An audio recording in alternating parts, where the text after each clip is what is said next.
All right, let's get started. So I'm cueing the videographer, and I just want to thank everyone for being here. This is a special place to my heart.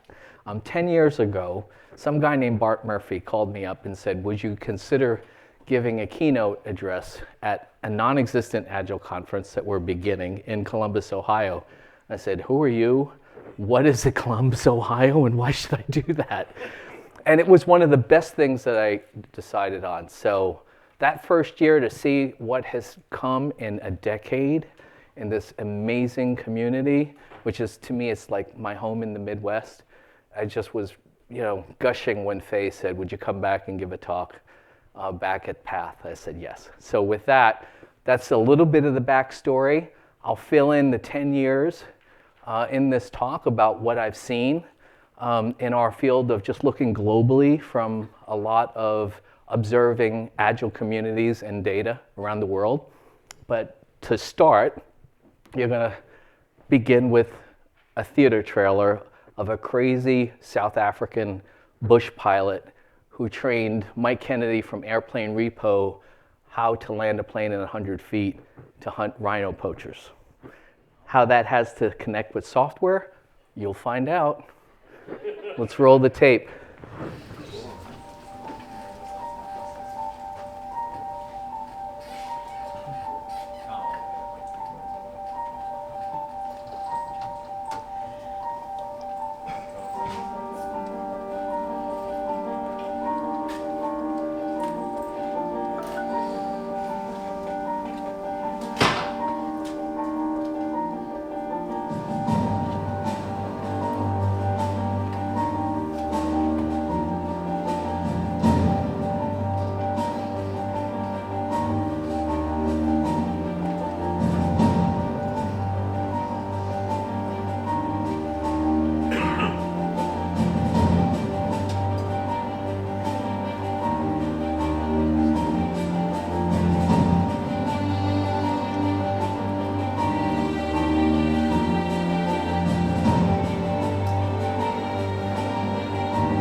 Never resign. You never freeze up.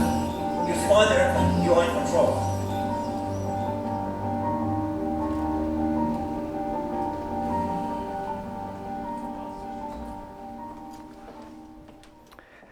Okay, that's a starters about C.C. Pocock, the guy on the right. As I said, I was at a conference where the star of the Discovery TV series, Mike Kennedy on the left, who repossesses jets from rich guys that stop making their bank payments, right?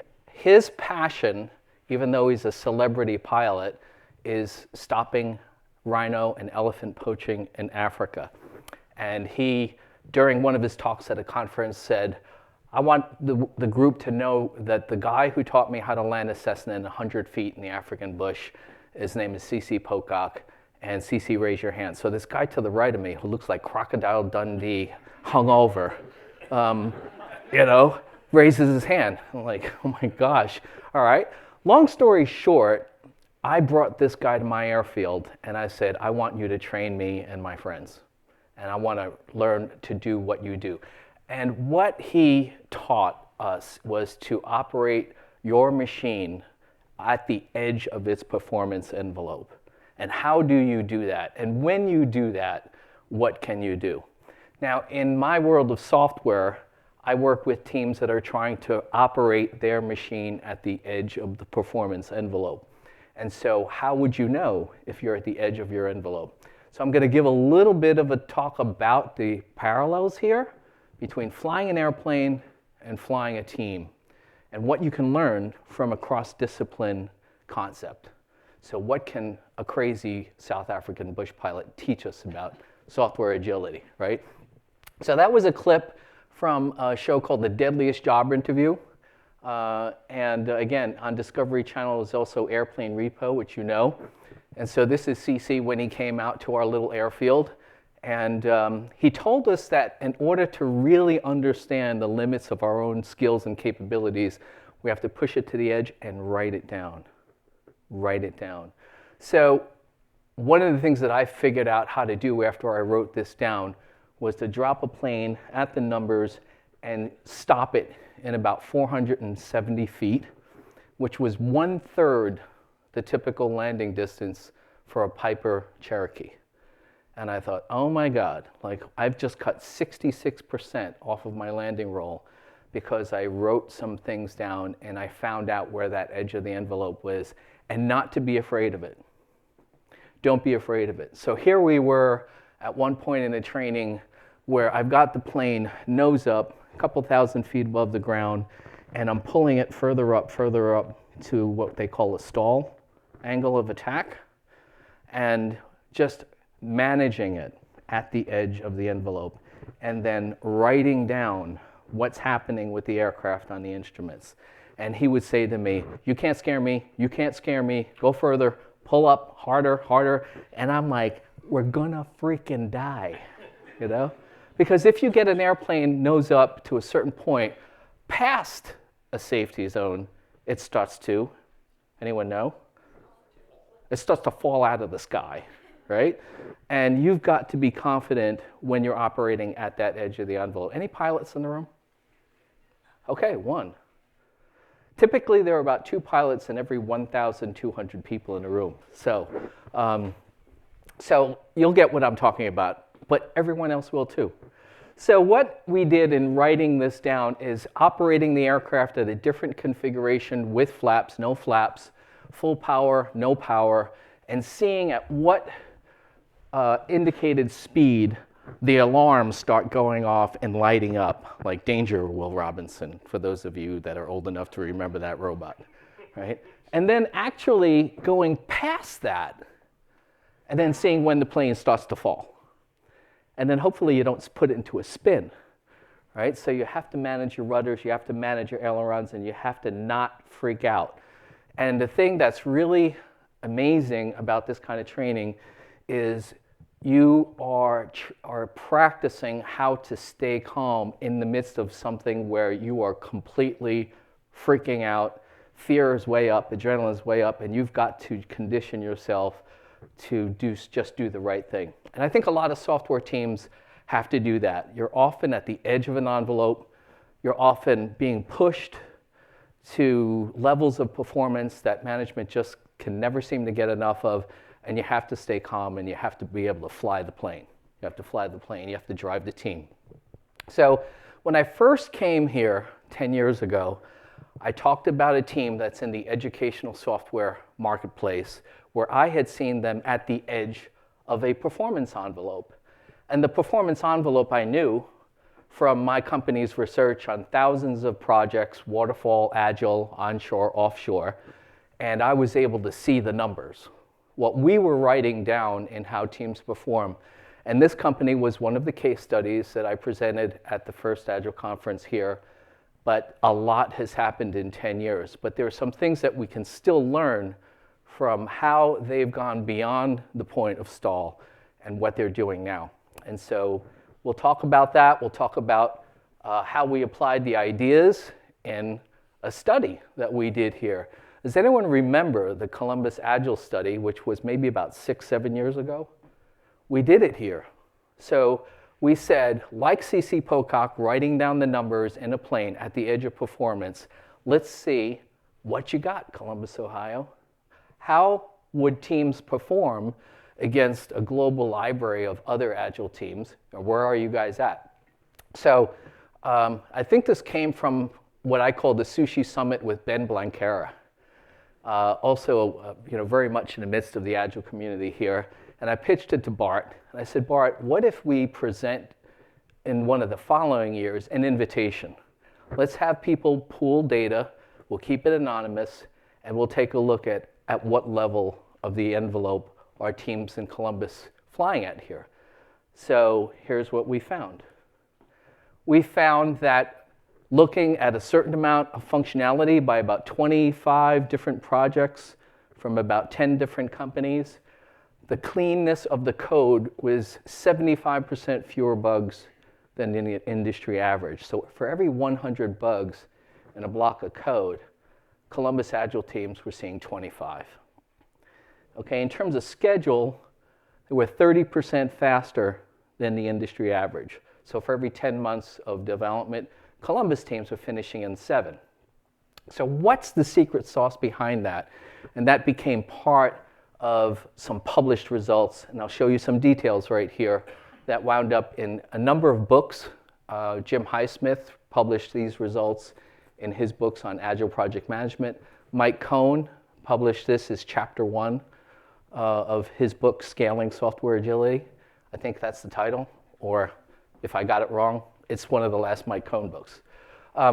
We collected a group of data where we said, for the amount of functionality that you folks are building, when did the first sprint start after a story phase, right here in green, and how many sprints did it take to build that much functionality, and how much time did it take? So in this example, it was a project called Mobile Encrypted Swipe. So you're swiping a credit card through an iPad at the point of sale.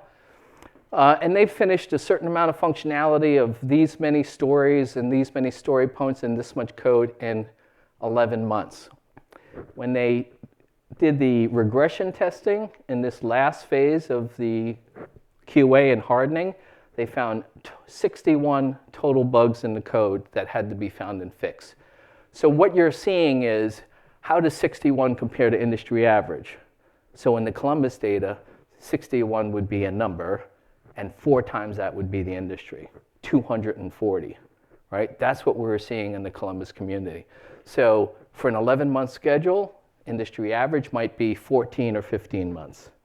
Okay, so that in those 2 dimensions, which somebody like Kent Beck would say about pair programming, we'll know Agile is succeeding if we're accelerating our speed while simultaneously delivering cleaner code. And that's what we saw in the Columbus study. So we do this as a regular basis of our practice, and we've been doing it ongoing here in the Columbus area for quite some time. And what was fun about this was plotting it out and showing the data.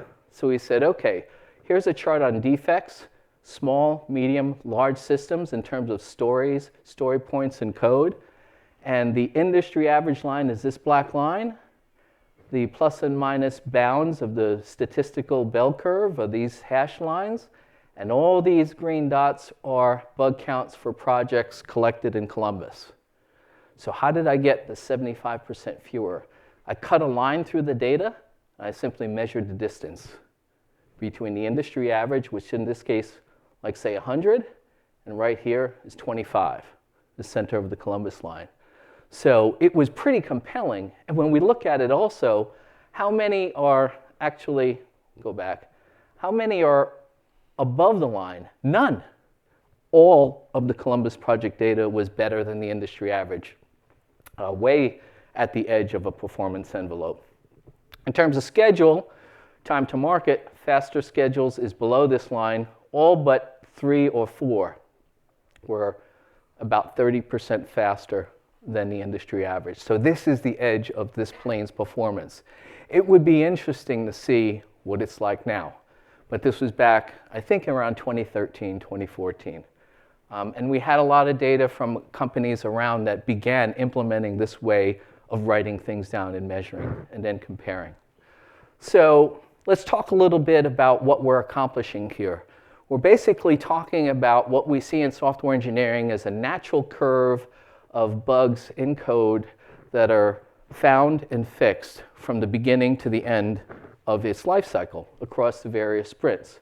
So they could be requirements errors, design errors, coding errors, or just errors in understanding of from the standpoint of the user.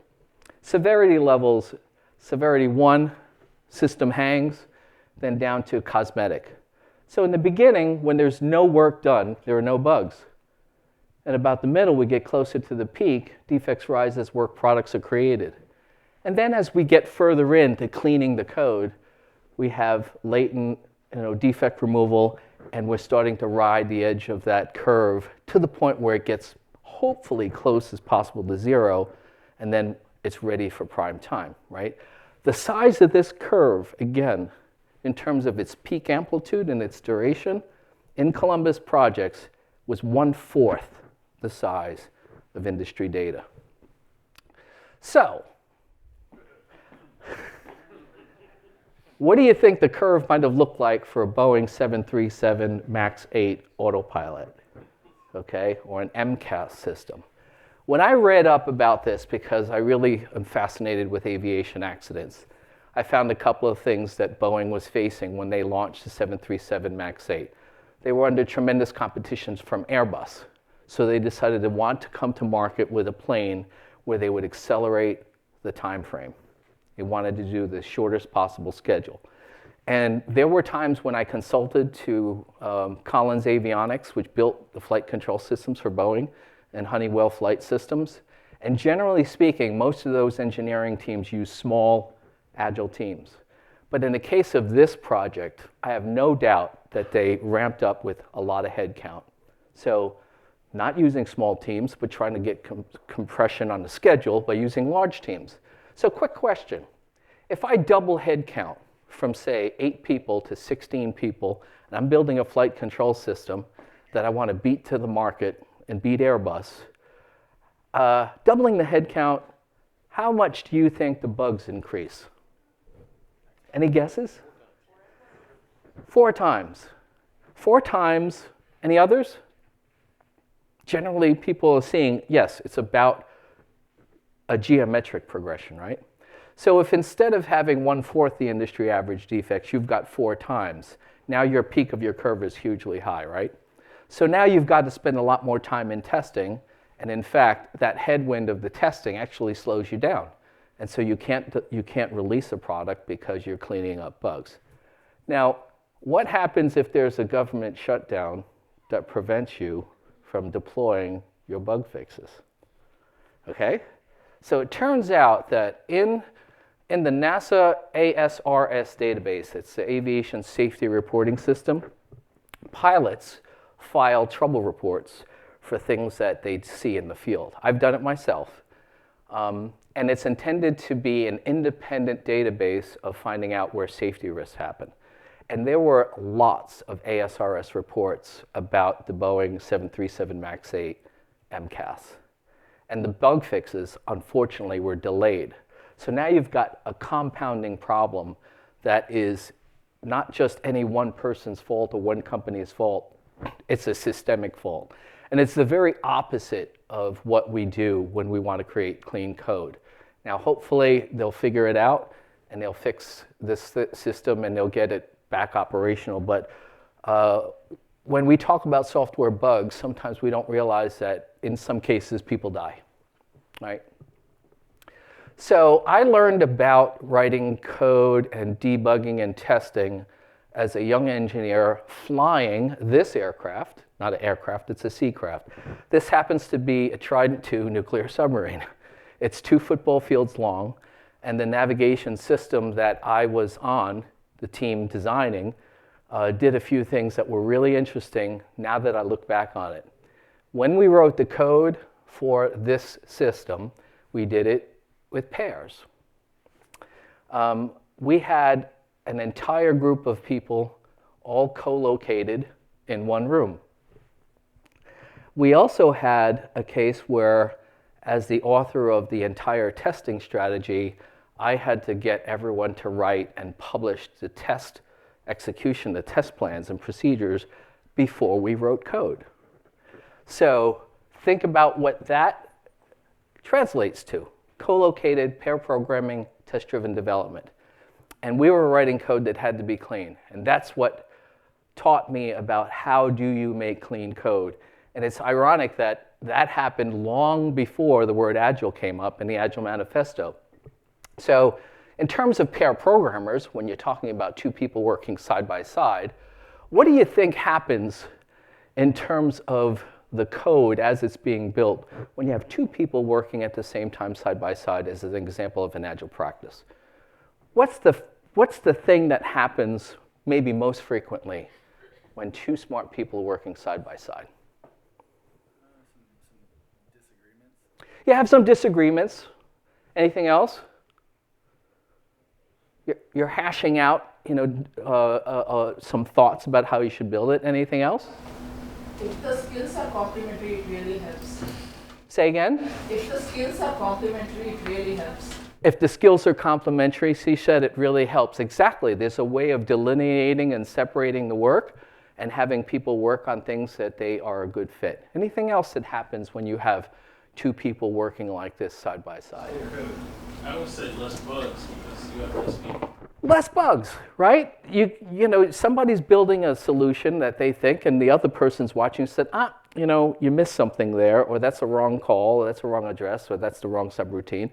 And people are looking over each other's shoulders. Short feedback loops, immediately catching that is exactly right. So when you're flying a nuclear submarine like these guys here, you also have two pilots, a pilot, co-pilot, a captain looking over, and there are several eyes navigating this ship. And so this is actually the system that my team built. I talk about flying by instruments. No windows. And by the way, 24 nuclear missiles on board with 6 warheads apiece. So you better not crash. And the idea is if you're flying two people side by side, this is my buddy Jeff Langman and this is me, and we're landing, you're going to catch each other's mistakes and you're going to execute well. Okay, you're going to be building something or completing a task with a lot better quality and proficiency than if it was just you by yourself. So that's what we were seeing in some of the Columbus data. That's what I was seeing in that company that was using pair programming at the edge of the performance envelope for the case study. And in the first year of my keynote here, I showed this slide. I said the CEO asked me to prove and show if they worked with pair programmers compared to the industry average cost, what was theirs. So they were building at 2.2 million what the industry took 3.5 million to do. They were finishing in 8 months what typical teams take over 12 and a half months. Where industry had typically 240 bugs to find and fix, they were only finding 120. So 50% fewer bugs, resulting in them building it 5 months faster for $1.3 million less money. And so this is exactly what Kent Beck would say. If we're building it clean code and finishing faster, that's a measure of Agile success. So we had charts like this for companies that were part of the Columbus study. When you think about it, we used to say, let's try to get it fast and then test like hell and get the bugs out. But what Agile does is it turns it upside down. And it says, let's build it clean, let's build it right first, and then we're faster because we're not mired in testing. I mean, talk about turning the world upside down for the good. So that's the summary of what we saw there. Now, the CEO asked us, what if we just didn't do this anymore and sent it out to offshore teams? And so I had another chart that actually showed, well, offshore teams are seeing about 2.5 to 3 times the number of bugs. They're actually still finishing faster, but in terms of $2.2 million, they're actually costing $3.2 million because even though you have a lower labor rate per person in a place like Bangalore or Bulgaria, they're using more people to try to get it done faster. And so you said, if we double the head count, instead of 35 people, we use 50 or 60, what happens to bugs? And that's what the headwind was for offshore projects. So we showed this to him side by side, and he said, okay, let you know in 4 days what I think. 4 days later, he said, we're doubling down on Agile. We're pulling the plug on any contract discussions with offshore teams, and we're going to just increase our employment here in Chicago. And so 240 jobs got saved from that slide, right? And that's what you can do when you have data, when you have numbers. And that's part of what we were all about, looking for $1 million. So if they saved $1 million per release and they were building 6 or 7 releases in a given year, they were saving $6 to $7 million already. And it would actually cost them more money by about $6 or $7 million if they farmed it out. So why do that, right? So they kept it in-house, and that's what we're seeing here in a lot of teams that are employing Agile practices. And it's single-handedly, after the whole CMM level 1 through 5 framework started at Carnegie Mellon, all of the offshoring that went out of the United States with jobs pouring out of this country were pulled back by Agile. It was an incredible reclamation of the software industry back to the United States where we invented all this stuff. So we're getting speed, right? And we're getting fewer bugs. And this was published in a report. So if you guys would like a copy of this report, or if anybody wants a couple of articles from the trade press on the Columbus study, hit me up. My Twitter @MichaelCMa or my email, and I'll get you a copy of this report, and you can see a little bit more details that we don't have to go into here. Chapter 1 of Succeeding with Agile actually is where Mike Cohn published this. So you guys are kind of famous, and I bet you may not even have known that, but he talks about in the very opening chapter, why do this? Why bother? Okay? So now that we're at the edge of our performance envelope, say, what does that give you if you know how far you can push the envelope? Well, I think, and we've seen this, that you could predict more reliably what's going to happen in the future. Because if you've written down and you have information on your past performance, the past is prologue, and you'll be able to make better commitments. You won't be signing up to things that are impossible without you knowing it, okay? So we do something like flight planning in Agile teams, just like a pilot would, and we thoughtfully look at the pattern of our historic performance when we're making a flight plan that we may file with the FAA for flight following anytime we take off from, say, Boston, Massachusetts, and want to land in Columbus, Ohio. We know the variability of what it takes to travel that kind of distance. We know the performance of our aircraft. We might also know the headwinds and the weather that we may have to go around. And with that, we make reliable flight plans. And we're good at this. We're good at this in aviation. And I think really top-class Agile teams, software teams, are good at it when it comes to software engineering. So we lay it out. We say, okay, if this is the backlog in terms of the amount of work that we have to do, and we know the limits of our machine of how we can perform productivity or velocity wise, and we maybe have constraints like we've got a 6-month deadline or we have a cap of only 12 people, we can impose those constraints, and good teams know how to predict the future.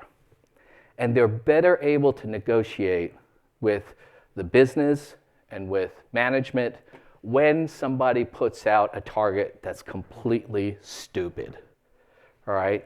Because at the end of the day, you also have to be skilled in negotiation.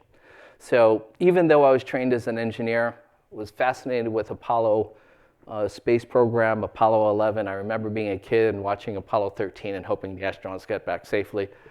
I discovered that in my profession, I had to be able to learn about and teach negotiation, because a failure in that realm would result in a failure of a project. So at Harvard Law School, they had this collaboration between MIT, Tufts, and Harvard Law on teaching principles of negotiation.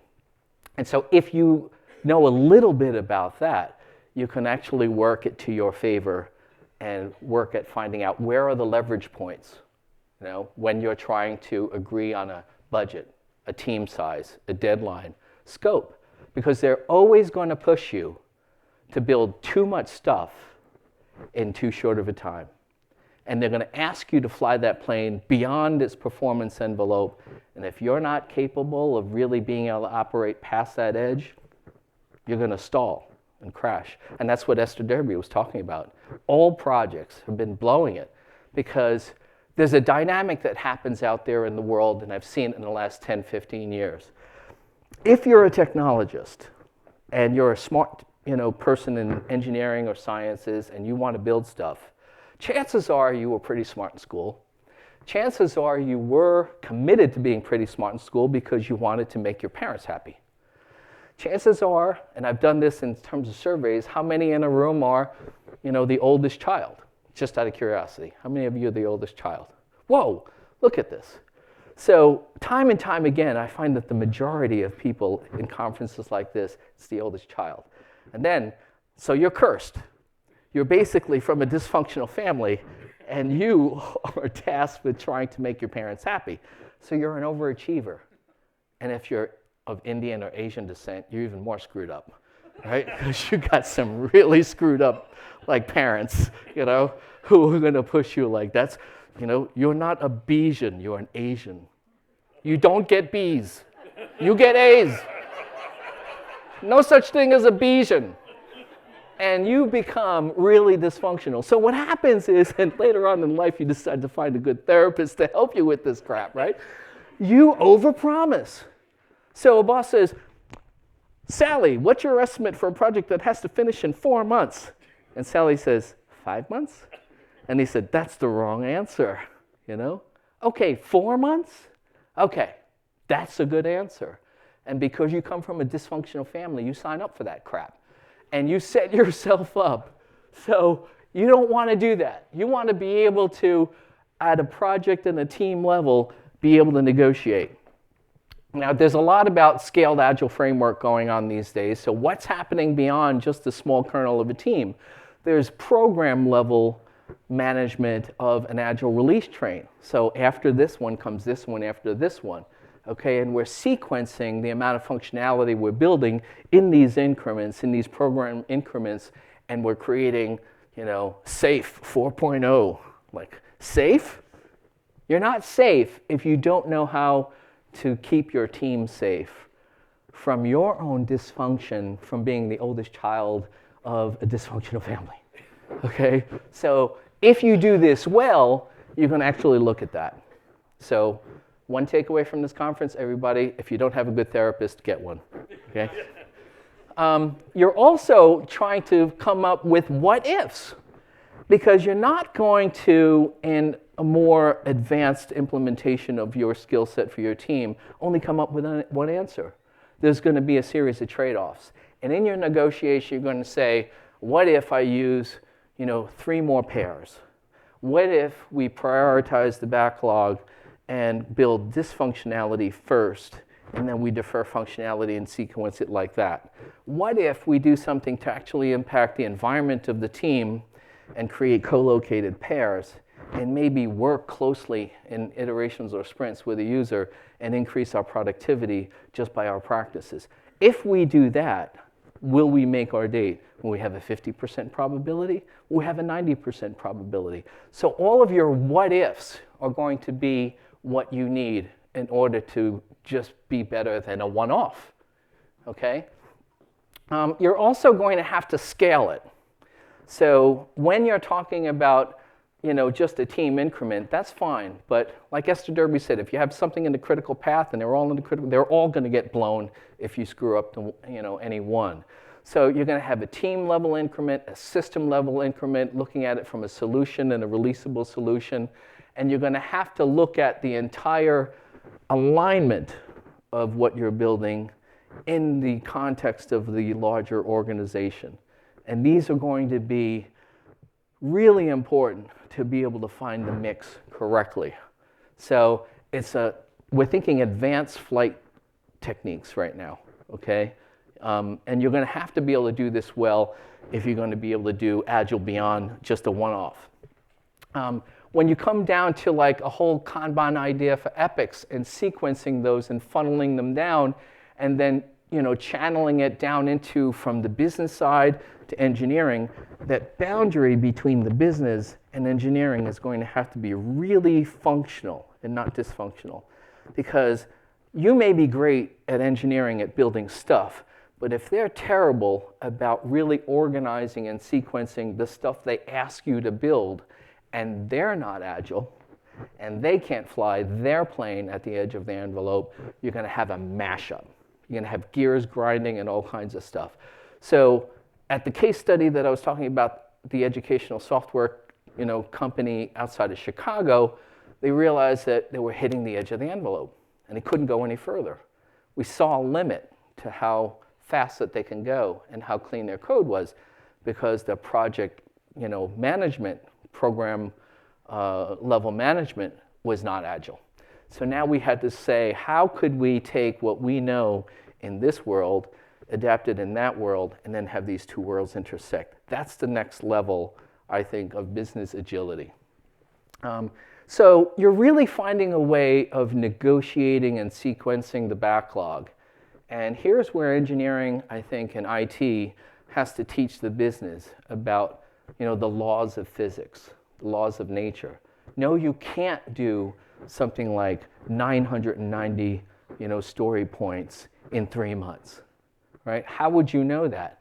Well, if you had a chart where you plotted your historic delivery over a period, how much time, like the Columbus Agile study, and all those green dots were in a certain corridor, and somebody said, oh, you want this much in this time, and you plot it and it's red, and it's completely off the chart, you have to be skilled at being able to show the business, what the data says, and then help them be about prioritization. So this is where we're going, I think, when we're talking about leading the way. One of the things that we talked about at the Harvard Law School in negotiation is your counterpart may be less skilled than you. They may not be able to do and relate to things the way you've been doing it, so you have to do it by example. And I think that outside of our little bubble in engineering, the next frontier is being able to try to teach the business. All right? Now, you're going to have to get management leadership to back you up on that because we're talking about creating outcomes on the portfolio and now thinking about value of what we're building, not just the speed, not just the cleanness of the code, but from the business standpoint, is this going to be a game changer, right? Is this going to be like the next iPhone or something like that? Is this going to disrupt the market? So now I'm transitioning into where we're going in the future. And if we're planning something in the future and we say, okay, go, how do you know that you're actually safe and on your journey and kind of hitting your waypoints?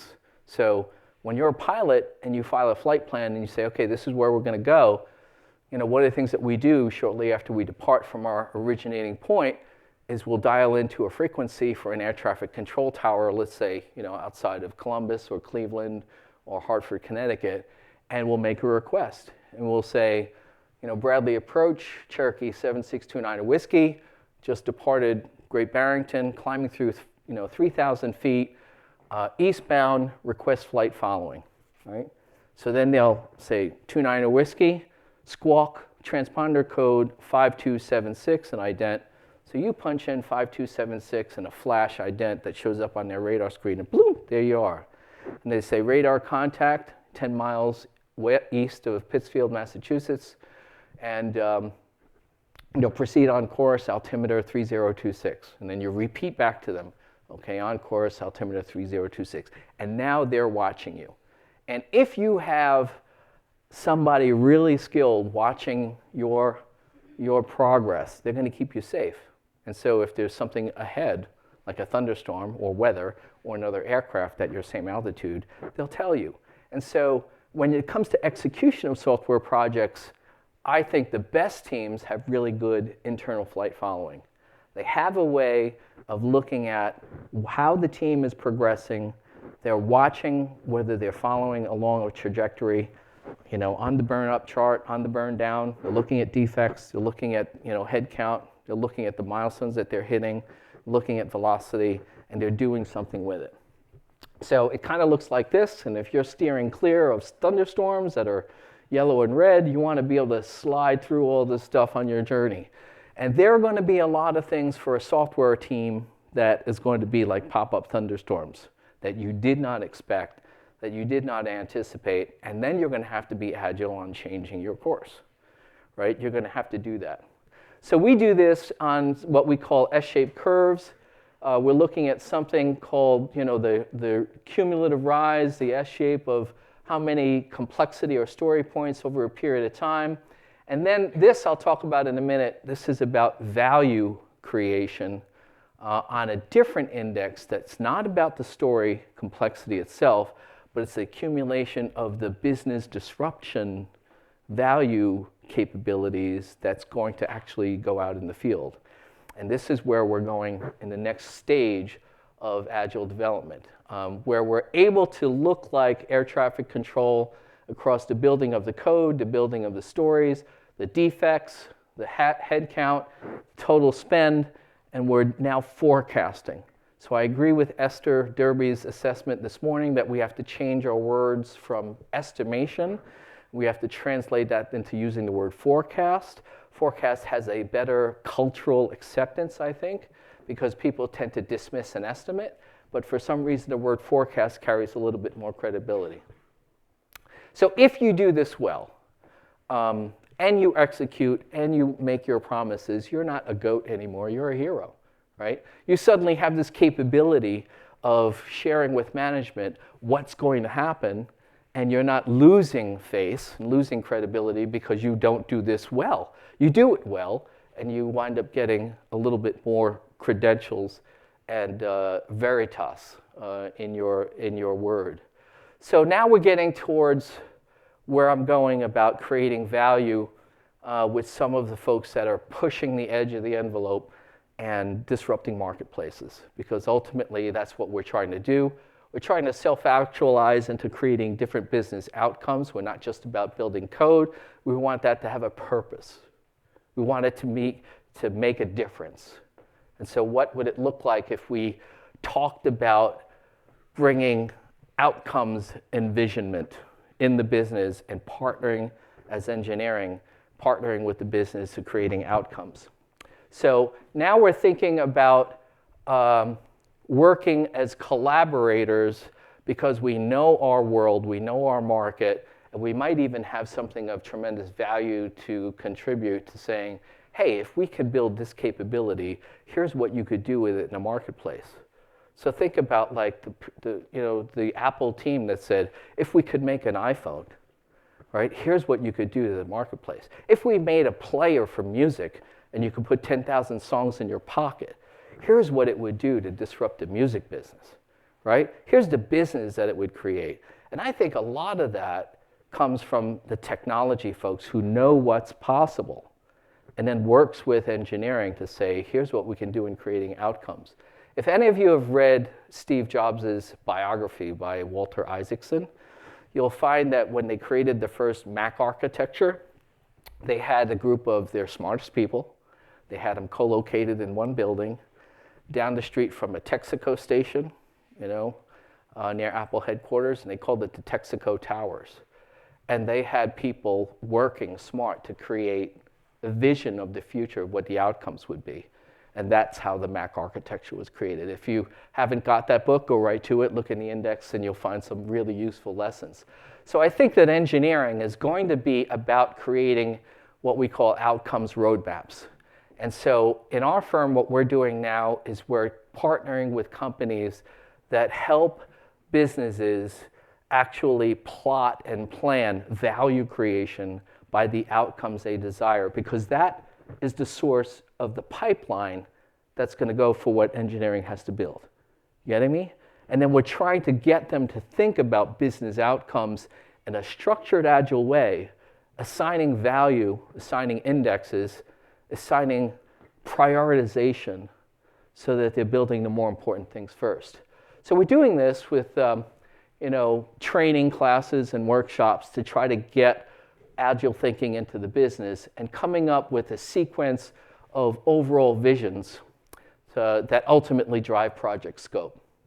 Okay, and so here are some of the advantages. You actually wind up not wasting effort on things that matter less.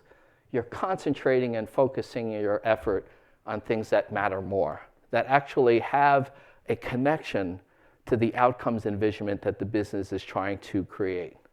Right? We're also doing it in a quantitative way. So just like in agility, where we have burn ups, burn downs, tracking defects. We have these metrics. We're prioritizing business features using an indexing to shuffle the deck. All right, so what we're essentially trying to do is if we're a valet parker, we're moving the cars in the parking lot. Okay? Jim Highsmith used to talk about this a lot, 10, 15 years ago. Nobody did it. Nobody was really consciously thinking of, parking functionality on a grid and deciding how you're actually going to shuffle and arrange things in an engineering-like way. But now we're starting to do that. We're seeing some of the best teams think about if you would assign 3 radial categories, like increasing revenue, avoiding costs, improving service, apply some measures to that. Put like a story point or maybe a value point indexing on that. And try 1 to 5. So the max score is 15. So you might be in one dimension, a 5, but another dimension of 2. And you're actually laying that all out for everybody to see, and you're doing it collaboratively. Okay? So what other schema would work out? Well, that company that was my case study in the first year of the Path conference 10 years ago, they decided they wanted to use something that was a happier index called the grin index. So let's grin. Everybody likes to grin. So G is grow revenue. The second of 4 dimensions is reducing costs. The third is improving service. And the fourth, they felt they wanted to be customer focused. So is this feature nurturing our customer base? All right, so retention is really important. And would what we're building here create a more likelihood of keeping the business in a recurring revenue? Because if we lose a customer, it's like 3-4 times as hard to get a new one to replace it. So nurturing the client base is really important. And so that schema is related to their outcomes. So we're doing that. This actually happened because at the CEO level, I presented to their new CEO, here's what your organization can do. I've been measuring you guys for a decade, and I'm the outside observer, and here's the performance envelope of your aircraft. And he said, great, but are we building the right things? And everybody looked at each other in the room. What do you mean, are we building the right things? Well, how do we know that we're building the right things with the capability that we have? And I said, well, it's funny that you should mention that because have I got an indexing scheme for you? And so now we're doing that. Now, there's going to be some dysfunction that you may come across if you try to do this too. So one dysfunction that we found is the business would say, we're just going to give everything a 5, right? So everything's important. So now it makes it difficult to sort out. And so we're going to have to create a transparency to say, back it up. We're not talking about ROI. We're talking about criteria of what makes a 1, what makes a 5 in your mind, and defend it. Okay? Because if you want to sequence things in your parking lot, you've got to be able to give us an example of why. Okay, so now as we're wrapping it, do I have a time check? What do we do? Where are we in our 90 minutes? 1:51. When did we start? 1? And we go until 2:30. Oh, we're so ahead of schedule. We're a high efficiency index. This is going to be a really great thing because I'm going to finish up like now. And then we're going to have a conversation about this. All right, because I get just tired of spouting off and being a big mouth, which got me in a lot of trouble in Catholic school. But we're going to have a conversation about this because I want to hear about this from you. So if you had this capability, if you knew the edge of your envelope of your plane and you're a good pilot, and you were able to create flight plans that made sense, and you were able to deliver when you did on a scaled Agile framework or Agile release train at a program level, what do you do with that? So I get into this, the why, right? So Srini Kushak, who's the CIO at Nationwide, when I gave my first talk here, apparently a whole bunch of his staff were there. And after I got off the stage, they said, can you come and talk to us now? And I said, I can't. Can you come talk to us tomorrow? I said, I'm leaving. He said, when can you come back? Like, 2 weeks? That's too late. Can you come back like in 3 days? I said, what? So one of the things that I got from Srini when we did meet and we created a framework, he's no longer at Nationwide, He might even be here, I hope, this conference, but he's been here in the past. But anyway, he talked about, and I think some folks at Pillar talked about your purpose. You know, what are you going to do with this? And so, what are you going to do with this stuff? Anyone recognize this guy? Albert Einstein, right? It's interesting that Albert Einstein, in envisioning an outcome for the theory of relativity, found it in a dream. The story goes that he dreamt he was in a farmer's field, and there were cows in the field, and there was an electrified fence, you know, around the cows. And somehow the theory of relativity came out when in the dream somebody connected, you know, electrical battery terminals to the fence, and a bunch of cows got zapped. Don't ask me how, but in our work that we're doing now on outcomes envisioning, we're using something called engineered thinking. And this comes out of a spin-off from the Boston Consulting Group, a small $3.6 billion consultancy, where these rather remarkable visionaries created something about project optimization. And so in outcomes management, they say, how do you get to the outcomes that you want to define? And they said, well, we're going to teach people how to think differently, right? And so Alexander Chapman, who we're working with on this and partnering with, is talking about how to tap into the brain, areas and creativity that don't exist typically in our beta racing state. So some of you may know that there's theories that you don't tap more than 20% of your brain in waking life. That like 80% of your brain's creativity is in other places. And it turns out that when they did some research, you know, since a lot of us are visual, we do our best thinking with pictures, which is why so many of my slides are just pictures. We are able to access creative elements of our mind by visuals. So pictures and drawing and handwriting is critical to this idea of engineered thinking. You know, when are you also, you know, surprisingly coming up with all kinds of different things that you said, where did that come from? The shower, right? I get my best ideas in the shower. And it's almost like the sound of the water, and I'm just kind of chilling, and I got the shampoo thing going, like, I just thought of something for the path presentation, you know? Any other times when you're most creative? Anyone got any thoughts on that? What? When you're driving. Like when you're shutting out everything else out. Or like when I'm mowing the lawn, I'm cutting the grass. Like, holy shit, I just came up with this incredible idea. Right? Or when you're waking from your sleep. So my eyes pop open. I'm like, ugh, what the heck was that dream? You know, electrified cows, you know. Yesterday, I dreamt that I was in Hillary Clinton's farmhouse trying to fix the toilet. Like, what the hell is that? Maybe there's relativity in that, you know? Like, the plumbing didn't work. I'm like, what's Hillary going to think? Like, I don't even like Hillary Clinton. Why am I in her farmhouse trying to fix her plumbing?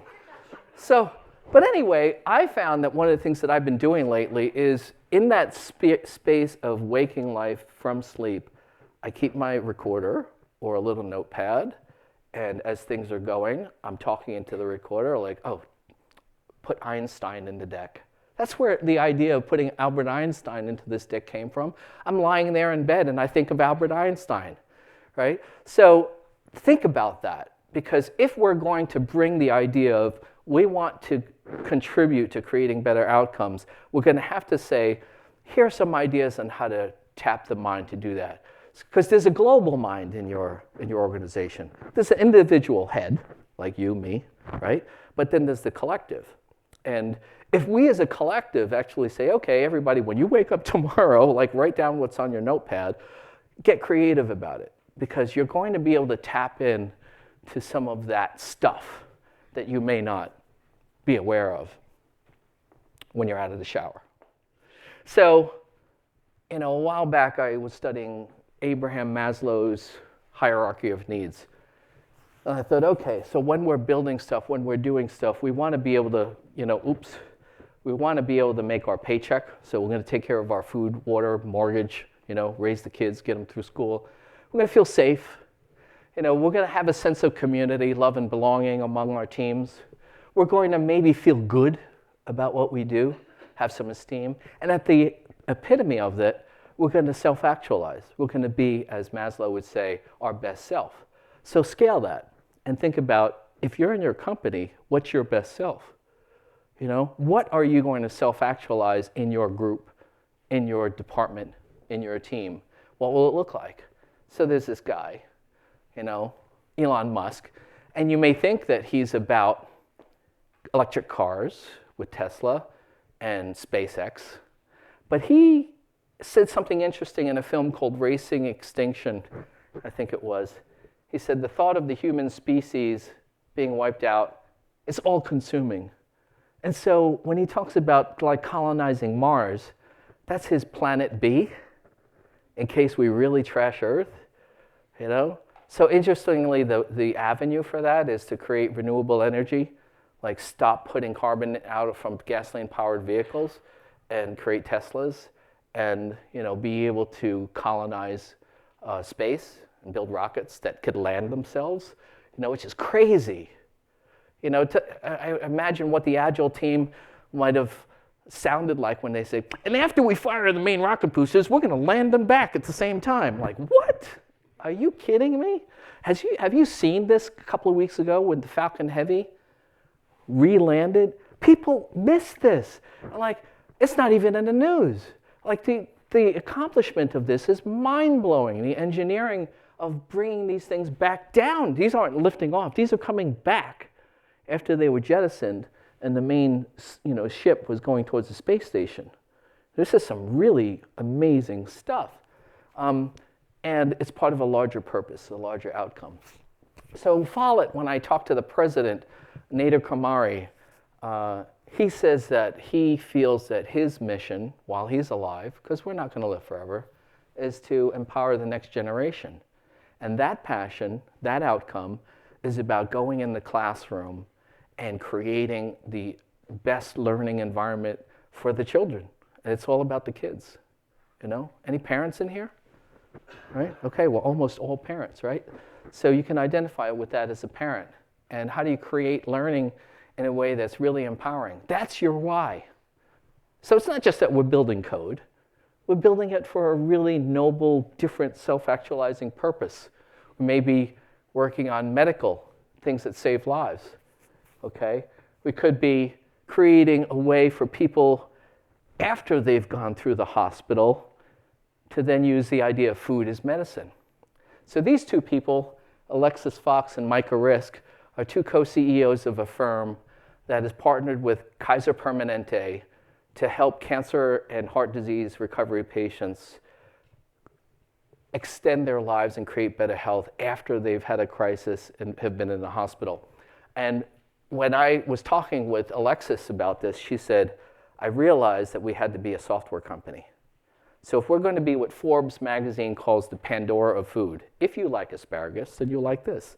If you only have 2 hours to cook, or 1 hour to cook, and you've got a family of 4, you will like this. If you hate avocados, but you like this, then maybe you'll like this. And so it's a way of creating a playlist for how you feed yourself and your family where food is medicine. And so she said, we had to be a software company. And I'm a lawyer. Micah is a health marathon, decathlon runner.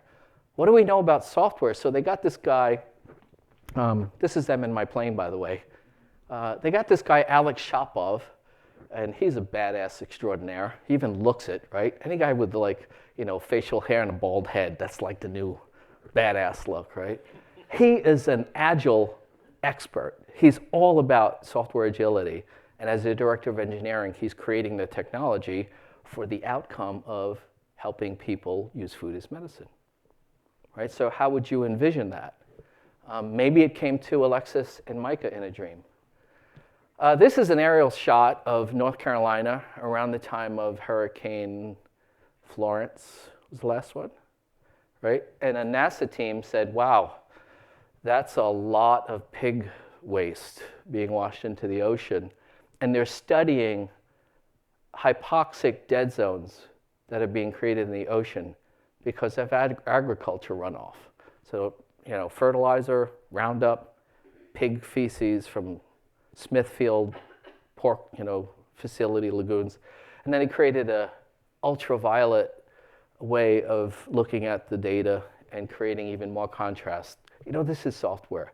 And so this is about saying, how can we use technology in a way that's about, whoa, we have to look at this in a different way now. You can't have to have these massive captive animal, farmed operations overwhelming the environment, the ecosystem, and just killing everything in a storm.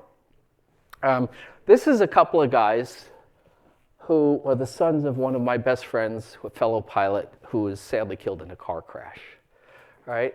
And they're creating an extension of Dad's company, microgreens, micro sprouts, grow your own food organically from seed.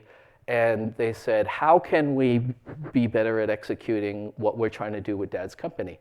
I said, I want you to make a backlog, and I want you to make an in progress, and I want you to have a board. And I want you guys to, as pairs, do this and do it every week, right? And now my son works with them, and they're building this. So they're bringing Agile to, the food business, right? Creating an outcome for what they're doing. This is a team of coders that are they're creating a code hackathon for tackling ocean poachers, illegal Chinese vessels that are stripping out the oceans with giant super trawler nets, or blowing up coral reefs and stuff like that to be able to fish and collect the fish after they set off underwater, depth charges, crap like that.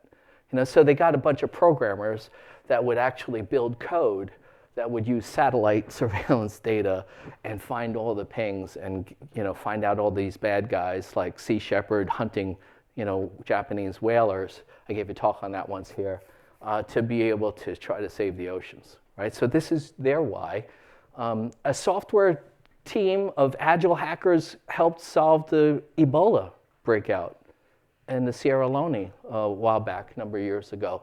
So what would you do with this stuff if you had it? And this is the call to action. This is where we're needing to do something that's maybe, I put this slide in a while back and then I thought, I don't like that slide anymore. Hope is kind of like a resigning of things, like, well, I hope it gets better.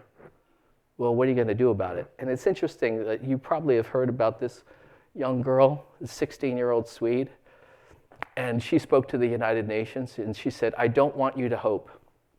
I want you to act like the house is on fire, because it is. And she parked herself outside of the Swedish parliament and went on strike and wouldn't go to school until the legislators began to commit that they would do something about the coal plants and the emissions in a wealthy country like Sweden.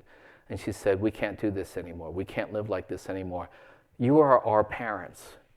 I am a child, and my future world is at risk. And I am going on strike. And so, this little girl, in terms of saying, I don't want you to hope. I want you to act. I want you to be fearful. And so now, the last school strike were 120 countries or something like that. 1.5 million kids are trying to say to the world, we want you to lead. And on May 24th, this Friday, it's going to scale again. So I like the idea that we say, let's reflect. Let's look about where are we? What about us? What are we doing? What's the edge of our performance? What's the edge of our machine? If we are able to build this out, what are we going to do with it? How are we going to self-actualize? So I'm going to close by saying, I hope you get inspired. I hope you don't just think it's cool and you're building something because it's fun or whatever. That's all important. But I hope you get inspired. And I want to thank Bart Murphy. I want to thank people who create this conference, because this cool conference is a place of inspiration. And it inspires me. You folks inspire me. And I hope that I was able to do a little bit of that back for you. So thanks. And now we're done early. Now we're done early. So that's like, in 90 minutes, a 10-year recap of Columbus Agile and where do we go in the future. But what do you guys think? Where do you see us going? So let's talk. Any comments? Any thoughts about grid indexing or value or taking Agile to the business? There's a lot there. Anyone fly airplanes? Yes. You had something over here? No? Oh, came from you. Go ahead. So you'd mentioned, starting to change even terminology of using forecast in place of estimate. Are you seeing a bigger trend around that? The social context of some of the terms we've used for years? So the question is, are we seeing a trend around shifting language to be able to maybe change our focus? Not yet. Not yet. I mean, to some extent, when we're talking about outcomes and value, that was a big change for a while. I don't know that people are doing it really in a structured way yet. So that's why when I see companies that are starting to really not just give lip service to it, but actually do it and start to integrate some of the language of Agile, not just in engineering, but somewhere else, I think the shift is starting. But I think there's a lot more to go. If that gives, I don't know, you guys may ask that of yourselves. Are you seeing like the framing of things having any meaningful nudge? Like Esther would say, are you nudging? Are you having micro changes in your language that are creating more macro outcomes? I don't know. And I'm becoming more comfortable as I become older to saying, you know what, I don't know yet, which is tough for a type A recovering Catholic dysfunctional family, oldest child in an Asian family. To say you don't know? What are you, a Bayesian? Yes? Yeah, 10 years ago, Agile was really in the early adoption phase of the adoption chart. Yeah. Now it seems that we're more in the not the laggards yet, but we've got a lot of, everybody's adopting it now. Yeah, it's mainstream. It's mainstream now. So what can we expect for the next, say, 5 years? How do we get it back into that growth phase, or do we need to get back into a growth phase? Well, I think that do we need to get it back into a growth phase? Maybe we're kind of hitting a plateau is what you might be implying. I think we are hitting a plateau. And there's some organizations where I'm back in there and it feels like Groundhog Day. I'm like Bill Murray or whatever. I was like, we were trying to fix this 5 years ago and you guys regressed, And some of my long-term clients where I've actually been able to watch them and help them with forecasting and estimating and getting measures and negotiating scope and all that. A reorg happens, they shuffle the deck, a new person comes in, says, we don't like the way it was being done back then. And suddenly you get like having to do over it all over again. So I think fighting against backsliding is big. Because we get to the point where it's adopted, it may seem mainstream, but then we start to get lazy. And Joshua Karayevsky, I don't know if any of you read some of his Agile books. He's a president of a company called Industrial Logic. But he has something that he's talking about these days called fake Agile and real Agile. And it was a really nice little video where he said, in fake Agile, we just kind of do shit because we feel like, you're supposed to do that shit, And you don't really know whether it really makes any sense to do it, but you're kind of lethargic and you're not thinking of the outcome or the purpose, writ small, of why are you doing this? Is it waste? Is there something better that you could be doing with it? So I think you always have to stay on edge to say, can I fly this better? Is there anything that I'm doing that is maybe, regressing? And I found that happens if I get lazy on being a pilot. There are ways that I get complacent. Interestingly, when you first, train in aviation, right after you get certified, and your FAA inspector says, oh, congratulations, you're among the more safe pilots in that initial phase when you first get your license, believe it or not, because everything freaks you out. You don't do anything stupid. and you're always being a little bit paranoid. You know, you want to know where the accident rate starts to peak? Maybe 6 months later, but actually at about 400 to 500 hours. Now that can be a lot of flying, because what happens is you start to get lazy. You start to say, oh, I don't need that flight checklist. Oh, I don't need to check fuel before I take off. Oh, I don't need to make sure that I do a complete walk around the aircraft and do a really thorough visual inspection. You start to fall back on being lazy, and that's when you start to really have the accident rate climb. So that's an interesting lesson to be learned from aviation into software. I think that at the 500-hour level or equivalent in software teams, when we get complacent is when we start doing stupid shit again. You know? So I would challenge you to say, have a periodic, you know, in flight training, we have to have a flight review every 2 years. You have to go with a flight instructor, and she or he has to put you through the paces, and you got to demonstrate, you know, how to fly just by looking at your instruments, right? How to make a steep turn back to the airport if you have an engine failure. You have to show that you can do this stuff again and not regress. I think something of the equivalent has to happen in Agile teams. We need a biennial flight review to just do a check, like, have we fallen behind? Have we gotten lazy? And when I've looked at data, like even that poster child team outside of Chicago in educational software, they said, okay, we just finished our July release. We want to take another reading. So I did the reading and I said, guys, your bug rates have spiked threefold. You know, what the heck is happening here, you know?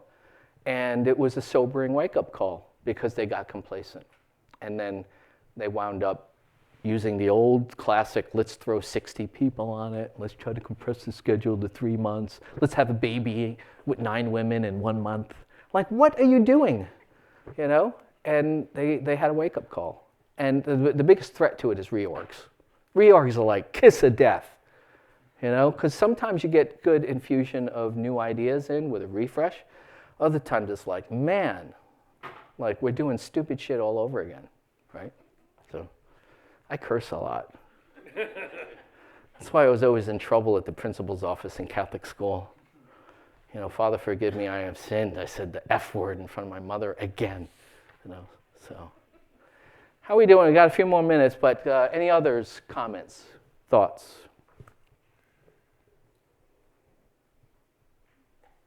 Okay. It sounds like we're done.